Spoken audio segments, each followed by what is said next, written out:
কিছু না স্যার। আমরা জানি আপনারা সব। অবশেষে আপলোড করা হলো পাপের ফল নাটকটির নেক্সট পার্ট।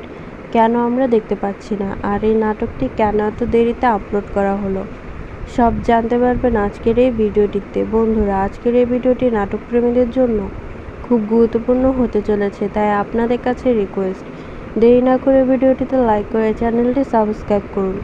বন্ধুরা, অনেকে এই নাটকটির জন্য অধীর আগ্রহে বসেছিলেন। অবশেষে আপলোড করা হলো নাটকটি, কিন্তু কেন আমরা দেখতে পাচ্ছি না সে বিষয়টা আজকে আপনাদের দেখাবো। বন্ধুরা, নাটকটি দেখতে পারবেন আমাদের চ্যানেলে। তার আগে বন্ধুরা, আপনাদের কাছে একটা রিকোয়েস্ট, যারা যারা টনি এবং সালমাদের ভিডিও দেখতে ভালোবাসেন তারা অবশ্যই ভিডিওটিতে লাইক করে চ্যানেলটি সাবস্ক্রাইব করে দিবেন, আর কমেন্ট করে জানিয়ে দেবেন এরপর কোন নাটকের আপডেট আপনারা জানতে চান। বন্ধুরা, নাটকটি ইউটিউবে আপলোড করা না হলেও অন্য জায়গায় আপলোড করা হয়েছে, আমরা এটা ইউটিউবে দেখতে পারবো না। নাটকটি দেখতে হলে আমাদের চ্যানেলটি সাবস্ক্রাইব করুন আর পাশে থাকা বেল আইকনটি প্রেস করুন, তাহলে সবার আগে নাটকটি ভিডিও পেয়ে যাবেন।